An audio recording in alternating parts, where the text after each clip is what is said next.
전문가의 손길로 가득한 투자의 세계로 떠나봐. 신뢰와 노하우 쌓아가며 성공의 문을 열어가. 안녕하십니까 여러분, 성공투자 모니터 뉴스 공략주 체크 스터디 진행하도록 하겠습니다. 오늘 시장 장세는 약간 거지 같은 장세다 이렇게 표현하는 게 맞겠고요. 보통 이럴 때는 냅두는 게 가장 좋다 이런 표현들을 많이 들은데 제가 그렇게 표현할 수밖에 없는 상황이 오늘 같은 날은 특별히 뭘 할 게 뭐가 있겠습니까? 자, 그런데 그럼에도 불구하고 우리가 생각해 봐야 되는 것들은 바로 외국인의 선물 포지션 이 부분이 중요하지 않나라고 생각이 들고 있어요. 8200과 7200의 포지션이 잡혀 있었다고 말씀드렸습니다. 8200 아래로 내려왔을 때는 그 자리가 상당히 중요한 자리고 거기서 아래쪽으로 한참 밀었을 때는 이제는 7200자리가 상당히 중요한 겁니다. 그럼 단기적으로 8200 쪽으로 갈 거냐라고 생각을 해보면 이번 주에는 글러먹었다라고 생각을 해주시면 좋겠어요. 7200 쪽에 근접하는 쪽으로 갈 가능성이 상당히 높지 않나 이렇게 생각을 하고 있어요. 양쪽에 어느 쪽으로 가는 것이 더 유리한 쪽으로다가 그들은 평가를 하겠죠. 물론 그렇게 보시면 좋을 것 같아요. 일단 시장 장세가 변동성이 상당히 크고요. 스페이스 상장하면서 반도체에서 수익 난 자금들이 스페이스X로 좀 몰려가는 그런 현상도 분명히 있을 거고요. 시장에서 가장 우려했던 점들, 뭐 이런 것들이 바로 금리 인상 이런 부분이 우려가 되는 내용이긴 한데요. 제가 생각할 때 그것보다는 미국하고 이란하고 계속해서 협상이 지연되고 있지 않겠습니까? 자, 그렇다 보니까 시장에서는 한번 짜증을 이빠이 낸다라고 좀 생각을 해주시면 좋지 않을까라고 생각이 들어요. 그래서 그것도 그러려니 하시면 좋을 것 같아요. 다만 전 이런 생각을 좀 해봤습니다. 우리가 다음번에 반등이 올라온다라고 생각을 해보면 어디까지 갈 것인가라고 생각하면 바로 정고점 아랫부분이다라고 좀 생각을 하시면서 시장을 바라보시면 좋을 것 같아요. 그러면 9,000p 이상일까 아닐까요? 9,000p는 넘지 않을 거다. 지금 선반영에서 많이 올라온 것들이 상당히 많이 있기 때문입니다. 자, 그러면 6월 19일까지는 일단 FOMC가 있지 않겠습니까? 그때까지 계속해서 뭐 하겠어요? 7,200에서 8,200 사이에서 널뛰기를 하는 그런 과정이 나타날 거라고 생각이 들고 있습니다. 그 와중에 우리가 생각해 봐야 되는 것들은 어떤 종목들을 우리가 살려내야 되고 어떤 종목도 신규 투자해 가면서 선순환을 유지해 나가는 것, 그러면서 나중에 리바운딩이 들어왔을 때 가장 효율적인 방법이 무엇인가 이 부분을 생각하는 것이 중요할 것 같습니다. 자, 공략주 스텝 스터디에서는 여러분들하고 지금 조정을 많이 받은 종목들이 바로 제가 지금 보여드리는 저런 종목들일 것이다라고 생각이 들고 어차피 리바운딩이 들어와도 저런 종목에 강하게 들어올 가능성이 상당히 높습니다. 네, 가장 최근에 인기가 많았던 종목이다. 물론 여기 삼성전기도 포함이 되지만 제가 삼성전기 대신에 사마 콘덴서를 갖다가 첨부해 놓은 것도 뭐 그런 내용이기도 하고 그렇게 보시면 좋을 것 같습니다. 그리고 우리가 좀 생각해 봐야 되는 것 또 하나가 있다고 한다면, 그러면 6월 25일 이후부터는 어떤 현상이 나타날 것인가? 이 부분도 한번 생각을 해 봐야 되겠죠. 그래서 우리가 생각해야 되는 것은 제가 뭐 늘 이야기 드리긴 했지만 8월 15일 이전까지 그 안에서 많은 것들을 우리가 만들어내야 된다라는 것들이고요. 딱 보기 기뻤던 만큼 있지 않겠습니까? 리바운딩 치고 올라올 때 비중 확대한 것들이 상당히 많이 있습니다. 자, 그러면 그것들 어떻게 해야 됩니까? 예, 잘 또 수익을 만들어내면 또 큰 돈이 될 겁니다. 한 달 쉬고 나면 또 한 달이 또 괜찮아질 거다 이렇게 생각하시면 좋을 것 같고요. 어쨌든 우리가 지금 생각하고 있는 것들 중에서 가장 중요한 건 유동성이 가장 중요합니다. 자, 그러나 우리는 뭐 유동성에 대한 문제는 이미 큰 문제가 없다 이렇게 말씀을 드리면서 이야기 드리고 싶어요. 제가 항상 절대 조건 현금 비중 30%는 유지하는 게 기본 조건이고요. 또 하나 1분기, 2분기 넘어오면서 1분기 때 수익 낸 금액을 갖다 보통 어떻습니까? 2분기 말이 지나고 나면 그것을 또 추가 재원으로다가 증액을 하는 그런 내용도 이야기 드리고 있습니다. 그런 점들이 왜 그렇게 진행이 되는지 이제 좀 시간이 지나고 나면 이해가 가고 계실지 않을까 이렇게 생각을 하고 있는데요. 그 부분 잘 또 진행을 해서 여러분들과 같이 추가적으로 또 설명해 나가도록 하겠습니다. 그런 건 2부 시간에 지금 현재 상황에 대해서 대응이나 전략, 그 다음에 어떤 우리가 대응을 해 나가지 가장 그래서 기계적으로나 정석적으로 맞나 이런 부분들을 갖다 한번 이야기 드리도록 하겠습니다. 자, 오늘 이야기 드릴 종목은 그러면 최근에 좋았던 종목들, 어떤 종목들이 좀 괜찮을까라는 것들 제가 그동안 공략주 체크앤 스터디 시간에 이야기 드렸던 종목을 기준으로 해서 거기서 또 우리가 다시 한번 셀렉트를 해나가는 것이 되게 중요하지 않나라고 생각을 하고 있습니다. 일단 뭐 반도체하고 기판 쪽이 상당히 어떻습니까? 최근에 보면 밸류체인상 상당히 강한 모습을 보이고 있습니다. 삼성전자, SK스퀘어, 그 다음에 SK하이닉스. 사실은 SK스퀘어 라기보다는 SK 하이닉스가 더 대체 투자할 수 있는 것이 SK 스퀘어다라고 생각을 하기 때문에 제가 이걸 이야기 드리는 거고, 이미 우리는 SK 하이닉스가 지난주 금요일날 낙폭이 상당히 과했어요. 평균적으로 보면 애프터 마켓에서 한 13%까지 하락을 했었기 때문에 그 정도 주가에서 우리가 일단 5% 정도 비중 확대를 좀 비중을 신규 편입을 진행을 했고요. 그걸 가지고 또 진행을 할 수도 있습니다. 그리고 SK, SK도 더블로 가든 삼성전자를 가든 이렇게 해서 진행을 할 생각을 가지고 있습니다. 어쨌든 삼성전자 같은 경우는 여러 가지 뭐 주주 환원 정책이나 이런 것들을 진행해야 되는 상황이기도 하고요. 또 하나는 직원들을 위해서 자사주 매입도 해야 되는 그런 상황입니다. SK 스퀘어도 여러 가지 면에서 포인트가 좀 있다라고 생각하시면 좋을 것 같은데 이미 설명을 다 드린 것이니까 제가 말씀드리고 싶은 것들은 삼성전자, SK하이닉스, SK스퀘어 중에서 우리가 두 종목 정도는 뭐한다? 신규로다 포트폴리오 구성해서 다음번 리바운딩 때 가장 강력하게 올라올 수 있는 건 결론은 얘네들이다라고 생각하시면 좋을 것 같습니다. 현재에도 보면 영업이익이나 내용도 특히 이제 2분기 실적이 상당히 좋게 나올 거예요. 기대치에 부합할 가능성이 상당히 많겠죠. 자, 그 부분은 잘 생각을 해주시면 좋을 것 같아요. 그런데 지금 조정이 들어오고 있다는 것들은, 그거는 또 생각을 또 해봐야 되는 또 그런 내용이지 않나라고 생각을 하고 있습니다. 자, 오늘 주가가 최로 쭉쭉 빠져보니까 지난번에 우리가 했었습니까? 오히려 신규 매수한 자리 있지 않겠습니까? 예, 그 자리까지도 내려왔다 다시 지금 리바운딩을 치고 있는데, 그렇다고 생각해보면 조금씩은 우리가 분할 매수 관점으로 접근해 나가는 것이 괜찮을 것으로 생각을 하고 있고요. 대덕전자하고 TLB를 좀 선정해 봤습니다. 그 중에서 TLB가 신규 모멘텀이 좀 상당히 많이 있지 않겠습니까? 그래서 대덕전자는 지금 전체적으로 보면 슈티지 현상에서 가장 또 수혜를 받는 기업이다라고 좀 보시면 좋을 것 같고요. TLB는 신규 증설을 통해서 매출이 증대되는 쪽으로 움직여가고 있는 것들이다라는 것들이죠. 제일 제가 포인트로 잡는 것들은 뭐냐, 선반영한 것도 되게 상당히 좋은데 앞으로 어떻게 되냐, 캐파가 늘어나는 것들은 무엇일까라고 생각을 해보니까 TLB 쪽이 좀 성장성이 높아 보이는 내용들이 분명히 보이더라고요. 자, 그것들을 우리가 좀 생각을 하면서 차트 보도록 하겠습니다. 자, 삼성전자 같은 경우는 우리가 지난번에 그럼 생각을 한번 해보세요. 아마 거래를 하신 분들 같은 경우 대부분 우리가 30만 원 정도 수준에서 우리 이 구간에서 우리가 수익을 내고 나왔던 구간이고 여기는 레버리지 펀드 나올 구간에 우리는 이 종목을 거래하지 않고 SK 스퀘어를 잠깐 거래했었습니다. 다시 원점으로 내려와 있는 이 모습을 볼 수가 있는데요. 오늘 첫 번째 양봉이잖아요. 그러니까 이 부분은 지지를 해주는 그런 쪽으로 생각을 해주시고 내일이나 모레 이런 것들이 상당히 중요하다 이렇게 생각을 할 수가 있겠어요. 내려오는 것을 잡아주는 게 오늘 매수 주체가 누굴까? 라는 것들도 한번 생각을 또 해보시면 좋겠습니다. 과연 어딜까? 개인이 매수했을까? 예, 개인이 매수했을 확률이 상당히 높겠죠. 특히 오전 시간엔 더더욱이나 그럴 것으로 생각을 하고 있습니다. 뭐 더 올라가든 말든 어쨌든 삼성전자가 지지를 해준다는 것들은 상당히 의미가 있는 것이니까 우리가 계속해서 모니터링을 하면 좋을 것 같고요. 이미 SK하이닉스는 우리가 5% 비중에서 신규 편입 진행을 했고요. 주당 단가적으로 생각해 보면 하이닉스 상당히 주당 단가가 지금 어쨌든 개인들이 투자하기가 좀 어려운 부분이 없지 않아 있으니까 또 삼성전자나 SK 스퀘어를 갖다 하방을 열어놓고 분할매수 한 5%씩 계속해서 이렇게 분할매수 하방으로만 잡아주면 괜찮을 것으로 생각을 하고 있습니다. 다만 갭을 좀 설정할 때 30에 매수했다? 그럼 37에 하고 다시 30, 4, 이 정도 매수하는 이런 개념은, 죄송합니다. 잘못 얘기했습니다. 30에 매수했던 27, 그 다음에 다시 24, 이런 식으로 생각을 하시면서 열어두고 보시면 좋을 것 같아요. 아주 뭐 워스트하게 열어본다까지는 여기인데, 62 이동평가에서 오는 경우가 생긴다라고 생각하는 것들은 이것은 더블 악재가 생긴 거죠. 근데 보통 보면 뭐 악재가 안 좋을 때 다 물어오긴 하는데, 제가 생각할 때는 그 정도 상황은 아닐 것 같고요. 여기서 추가적으로 하락할 수 있는 부분도 있다고 한다 그러면 우리가 지난번에 신규 매수를 했던 그 자리 기억이 나시지 않겠습니까? 그래서 그 자리가 한 27만 원 정도 자리였고요. 그래서 우리가 30만 원 정도 수준에서 여러분도 수익을 냈던 기억이 있습니다. 자, 27 정도 보시고 일단 기다려 주시면 좋을 것 같아요. 이 종목 같은 경우는. SKS기어 오늘 아침에 상당히 많이 하락을 했었습니다. 이거는 많이 하락은 하진 않았어요. 그런데 우리가 열어둬야 되는 자리는 여긴 열어두고 기다려두자라고 생각할 수가 있겠습니다. 자, 이게 편입하는 방법에 따라 상당히 차이가 있는데 여기서부터 하방을 쭉 열어놓고 매수할 수 있는 현금 여력을 가지신 분이 계시고요. 우리가 갭 상승이나 지수 상승 이런 것들 수급 현황을 보고 들어가는 방법이 있을 것이다라고 생각할 수가 있겠습니다.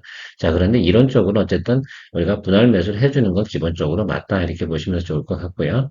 저는 지금 SK 하이닉스에 조금 집중하면서 가면서 SK 하이닉스가 자리를 잡았다라고 생각이 되면 SK 스퀘어나 삼성전자에 대해서 추가적으로 포트폴리오 추가 편입하는 쪽으로 이야기를 드리도록 할게요. 다만 스페이스X가 좀 상장을 하고 있으니까 일시적으로 항상 보면 일주일 정도 구간에 뭐가 생깁니까? 예, 그 수급에 대한 공백이 발생할 수 있는 그 점은 좀 생각해 주시면 좋겠지만 그럼에도 불구하고 한국 시장에서 주식을 가장 매수할 수 있는 매력이 있는 것들은 결국은 이 빅3밖에 없지 않겠습니까? 그래서 그거를 일단 우선적으로 생각을 해주시면서 보시면 좋을 것 같아요. 시간이 오래 가긴 하는데 그래도 꾸준하게 또 설명을 드려야죠. 뭐 장이 안 좋을 때 설명이 길 수밖에 없습니다. 이런 얘기 저런 얘기 하면서 가야 되니까. 드디어 대덕전자 같은 경우는 조정이 들어왔습니다. 아주 좋죠. 22편 아래쪽으로 내려왔고요. 이것이 반지 하루에 반등이는 올 거라고 생각하진 않아요. 기판은 쇼티지 현상이 많습니다. 그러니까 삼성전기 같은 경우도 오늘 지금 이 시간에 대덕전자하고 움직이는 모습은 상당히 유사하게 갈 가능성이 높겠죠. 아마도 그럴 것입니다. 자, 이 선이 뭐냐면 터진 자리가 바로 이 자리거든요. 그래서 요전에 요 선을 갖다 지지해 주는지 요 안에서 지금 우리가 어떻게 수급 형태가 나타나는지 요걸 갖다 계속 파악해 보도록 하겠습니다. 저는 뭐 지론적으로 항상 이야기 드리고 있습니다. 코스피 갭상승이라든지 코스피 두 번째 항봉이라든지 혹은 외국인 매수가 동시 잡히니 엔드 조건이 형성이 될 때 그때 여러분들이 포트폴리오에서도 가장 어떻습니까? 리바운딩에서 수익이 나올 수 있는 거가 당장 우리가 뭐가 되냐면 선순환을 또 만들어내기 위해서는 가장 손실률이 적은 거에 가장 손실률이 적은 걸 우리가 선택을 해야 될까라고 생각을 해보면 그만큼 안 좋은 장에서도 잘 버텨준 것들은 그만큼 수급 현황이 안정적인 모습을 보이는 것을 누구든지 알 수 있지 않을까라고 생각이 들어서 그런 이야기를 드리고요. 자, TLB가 저는 가장 매력적으로 여러분들하고 거래해보고 싶은 종목이다라고 볼 수가 있겠습니다. 일단은 만약에 정상적인 시장이면 여기가 지지선이었을 거예요. 자, 그런데 거기를 깨트리고 내려왔으니까 다음번 지지선은 9만원 선입니다. 9만원 밑으로 내려갈 것 같진 않아요. 왜 그러냐면 그때도 우리가 8만원 선이 상당히 중요한 자리다라고 말씀을 드렸습니다. 이 구간이 상당히 또 매물대가 많은 자리거든요. 그러면 우리는 이 종목 같은 경우는 9만 원부터 8만 원 사이 정도에서 무조건 뭐 한다? 바이 쪽으로 가는 쪽이 맞겠다라고 저는 판단을 드리고 있어요. 그래서 여러분들 8만 원과 9만 원 사이에서는 매수 공작 준비를 좀 해주시는 것이 중요할 것으로 생각을 하고 있습니다. TLB가 대덕전자처럼 수익기가 많지는 않지만 중요한 건 뭐냐면 신규 캐파가 계속해서 늘어나는 거 여러분들에게 이야기 드렸고 성장성이 40% 이상 앞으로 남아있는 부분입니다. 자, 그러면 그걸 선반영해서 우리가 올라간 거 다 오케이 땡큐야. 그럼 지지해주는 선이 장에 상당히 중요한 포인트가 될 겁니다. 그죠? 또 리바운딩 치고 올라갈 때 이런 종목들 같은 경우는 상당히 급격하게 치고 올라갈 거예요. 그러니까 이 종목에 대해서는 우리가 열심히 모니터링을 해주는 게 좋겠습니다.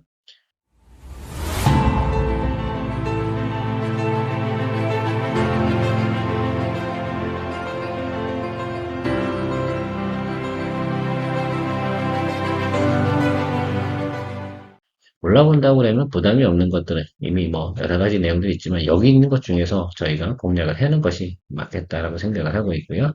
두산 관련된 종목에서는 뭐 저는 뭐 두산 같은 경우는 이 지주사 밸류업도 조금 있긴 한데 이것보다는 어쨌든 지금 현재 진행되고 있는 두산 자체 산업 매출이나 영업이익 있지 않겠습니까? 상당히 좋다. 이 부분이 상당히 중요한 포인트가 된다고 생각을 하고요. 결론은 뭐 엔비디아가 올라간다. 그러면 두산도 같이 올라간다. 뭐 이렇게 개념을 갖다 약간 엔비디아 대체 투자 종목으로 생각을 하시면서 바라보시면 좋을 것 같고요. 최근에 원전 관련된 부분은 상당히 조정을 많이 받았습니다. 자, 그러나 이제부터는 어떻습니까? 결론은 사실 전 그렇게 생각을 하고 있어요. 미국하고 이란하고 종전이 진행이 돼야지만 봐도 이런 원전이라든지 조선이라든지 이런 것들도 관심을 받을 가능성이 상당히 높은 거죠. 그럼에도 불구하고 우리가 봐야 되는 이유 중에 하나는 최근에 상당히 많이 어떻게 돼요? 밀렸다라는 것들만 생각해 주시면 좋겠습니다. 제가 이 자료 같은 경우는 지난주에 좀 준비해 놨기 때문에 오늘 주가하고는 차이가 좀 있을 수 있습니다. 뭐 그래도 보는 관점은 똑같으니까 그렇게 보시면 좋을 것 같고요. 지난번 지지선은 어디였습니까? 예, 150만 원이었습니다. 그래서 여러분들이 보셔야 되는 것들은 이 150만 원짜리 여기 상당히 중요할 것 같고요. 더 내려간다 하더라도 125잖아요. 뭐 그렇게 뭐 보시게 되면 그렇게 부담은 없는 자리가 왔다. 그래서 150 정도 오니까 매수세가 좀 들어오는데요. 어쨌든 지금도 뭐합니까? 예, 그렇죠. 단기적으로는 필라델피아 반도체 지수가 막 급등하여 치고 올라갈 수 있는 그런 환경은 아닌 건 분명히 맞습니다. 자, 그래서 일단 우리가 봐야 되는 것들은 FOMC 앞두고 그 사이에서 언젠가 공략 포인트가 생길 것으로 생각을 하고 있어요. 전체적으로 다 그럴 겁니다. 오늘 제가 이야기 드린 종목들은 왜? 그거 대부분 그거 관련된 종목들이기 때문에 연동성이 그렇게 되어지고 있다고 보실 수가 있겠어요. 리바운드 칠 때도 결국은 인기가 많은 종목이 다시 들어올 가능성이 상당히 높다는 거, 이 부분이 저희가 투자하는 데 포인트가 될 것으로 생각하고 있습니다. 전반기에, 특히 1분기에 한 번도 움직이지 않았던 종목들은 움직이지 않습니다. 여러분 참고해 주시면 좋을 것 같아요. 그런 것들은 올해 아예 거래를 할 필요가 있겠어요? 야, 없다 이렇게 보시면 좋을 것 같아요. 적어도 3분기까지는 그렇고요. 2027년도가 다가오면서 변화가 새로운 게 온다라고 할 때는 그때 뭐 돌아볼만 하겠죠. 자, 두산 에너빌리티는 일단 매물대 하반까지 내려와 있어요.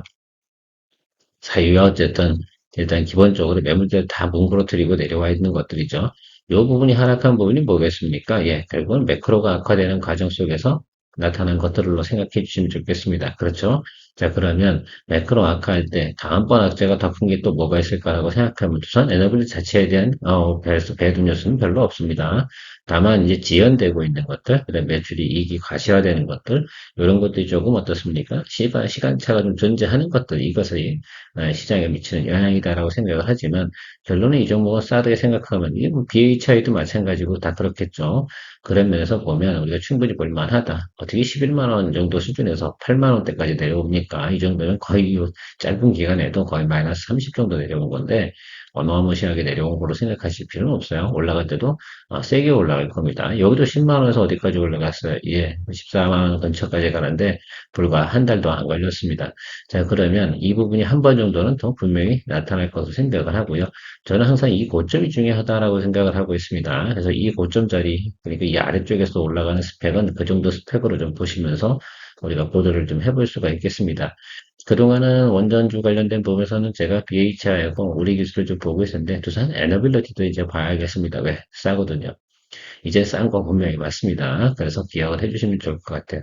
대체적으로 우리가 보면 8만 원 쪽에서 거래를 했을 때 수익이 안 난 경우는 없겠죠. 앞으로 그러나 이건 미래 가치가 상당히 있는 부분이 있기 때문에 또 트럼프 정부가 진행하는 내용들이 지금 어쨌든 종전이 상당히 중요하다 이렇게 생각을 하고 있어요. 그 부분이 진행이 되면 충분히 관심을 받을 것으로 생각을 하고 있습니다.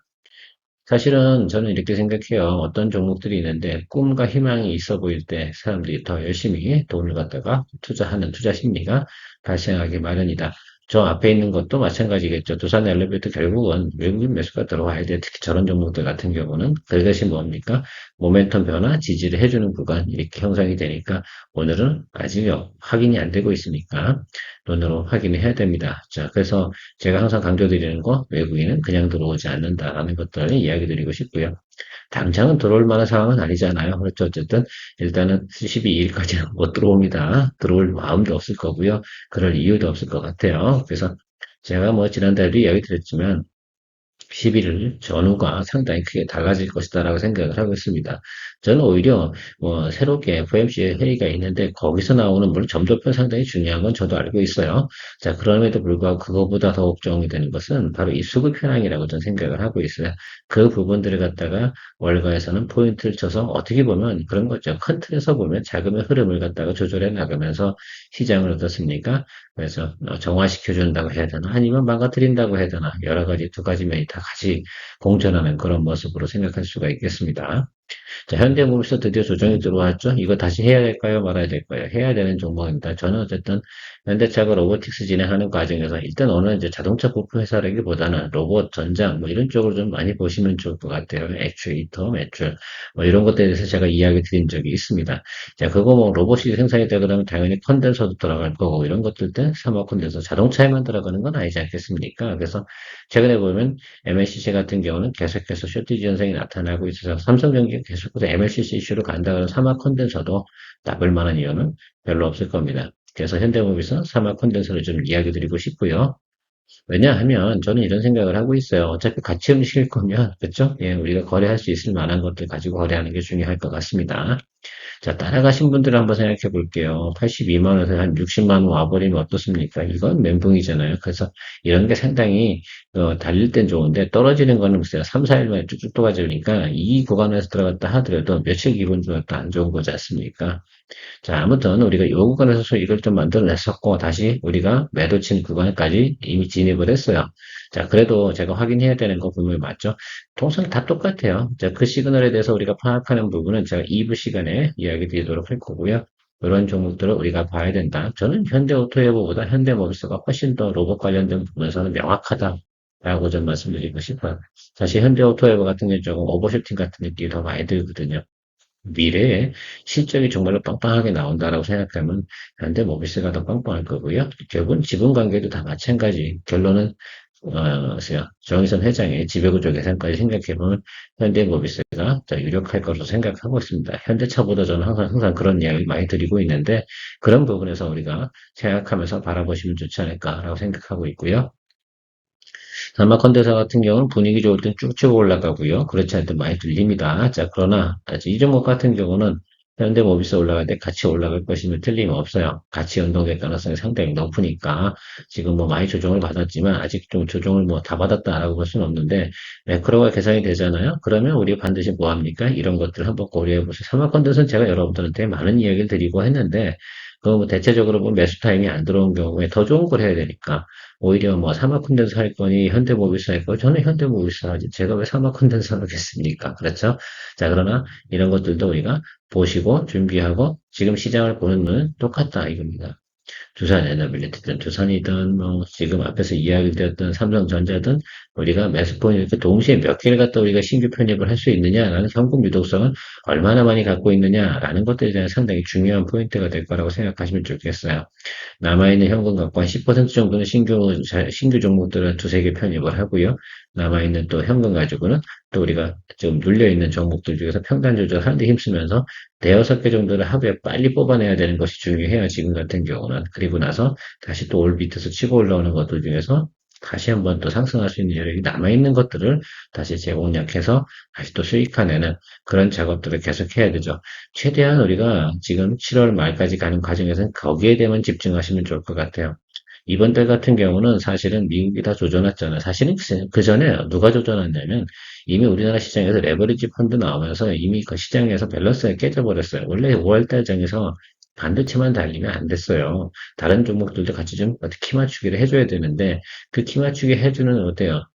그 시간을 갖다 넘겨버리고 지금 이 상황까지 오니까 지금은 수급이 꼬여있는 상태라고 보시면 좋을 것 같습니다. 시장은 돈이 분명히 돌게 되어져 있다는 거 잊지 마시고요. 시간이 때로 오래 걸리는 것도 뭐 아니야, 아니기는. 그쵸? 좋은 건 들어오게 되어져 있어요. 자, 그런데 지금 꼬여있는 시장에서 수급을 갖다 뒀습니까? 우리 컨트롤할 수 없는 것들이죠. 왜요? 선수들 수급을 갖다가 하는 게 아니라 이상한 수급을 갖다 지금 따라서 가다 보니까 그럴 수밖에 없는 상황이 벌어진 것들이다라는 것들이죠. 그래요. 그래서 시장을 갖다가서 우리가 진행할 땐 선수들을 무시하면 안 되는 게 바로 지금 같은 상황이다라고 생각을 하고 바라보시면 좋을 것 같습니다. 자, 현금 남아있는 거 가지고 여러분들 충분히 또 시간 주면서 좀 웃으세요. 스마일 하시고 긴장할 거 없습니다. 경험이 없으면 항상 걱정하는 경우도 있는데 항상 우리가 등산을 하다 보면 다 왔어, 다 왔어 하지 않습니까? 저도 좀 거짓말을 치겠습니다. 다 왔어요. 예, 그렇게 하니까 좀 기다려 주시면 좋을 것 같습니다. 케어만이었습니다. 전문가의 손길로 가득한 투자의 세계로 떠나봐 신뢰와 노하우 쌓아가며 성공의 문을 열어가